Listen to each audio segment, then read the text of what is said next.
The United States and Iran are back at the negotiating table, and the entire world is watching. In a high-stakes diplomatic move, officials from both countries just wrapped up crucial nuclear talks in Muscat, Oman. These discussions come after months of extreme tension, military threats, and fears that the Middle East could slide into a wider war at any moment. Welcome to World Trend Daily Audience, your global news breakdown without the confusion. Let's unpack exactly what happened, why it matters, and what could happen next. Welcome to World Trend Daily Audience, your global news breakdown without the confusion. Let's unpack exactly what happened, why it matters, and what could happen next. On February 6, 2026, American and Iranian officials held indirect nuclear negotiations in Oman, a country that has often served as a quiet diplomatic bridge between the two longtime rivals. Instead of sitting face-to-face, messages were passed back and forth through Omani mediators. Both sides described the atmosphere as constructive and called the meeting a good start. Importantly, they agreed to continue talks, though no official date has been announced for the next round. Iran made it clear the negotiations must stay focused only on nuclear issues.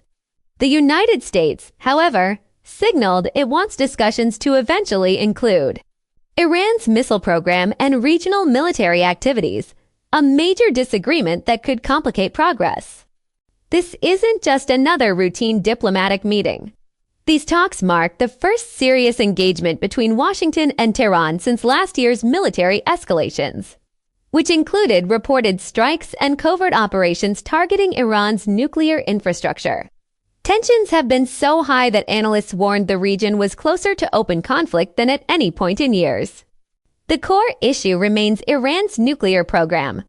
The U.S. and its allies want guarantees that Iran will never develop nuclear weapons capability.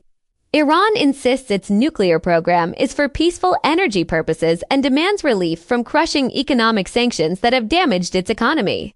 So these talks are about more than policy. They're about preventing a possible war and stabilizing one of the world's most volatile regions. On Iran's side, the delegation was led by Foreign Minister Abbas Araghchi, a key figure in Tehran's diplomatic strategy. The U.S. side included senior envoys close to the administration, with regional, security, and diplomatic experts involved behind the scenes. Oman's foreign minister played the critical role of mediator, carrying proposals and responses between both sides, a delicate job that shows how sensitive these negotiations remain. The use of indirect talks shows that while dialogue has reopened, trust between the two governments is still extremely low. Even with positive words coming out of Muscat, major obstacles stand in the way. Iran refuses to give up its uranium enrichment program, which it says is a sovereign right. The U.S. wants strict limits and expanded monitoring to ensure enrichment never reaches weapons-grade levels. Another problem: scope. Iran wants talks limited strictly to nuclear issues. The U.S. wants to eventually address Iran's missile systems and its involvement in regional conflicts. Meanwhile, military tensions haven't disappeared. Both sides still operate forces across the Middle East, and any incident could derail diplomacy overnight. So while diplomacy is back on track, the road ahead is fragile. Both delegations agreed to continue negotiations, which is already a significant step forward.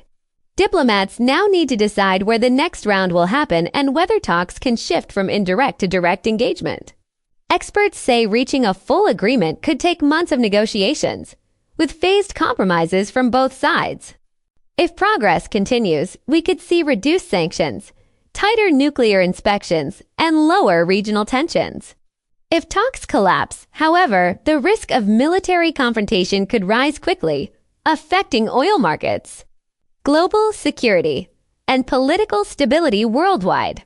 So the stakes here are global, not just regional.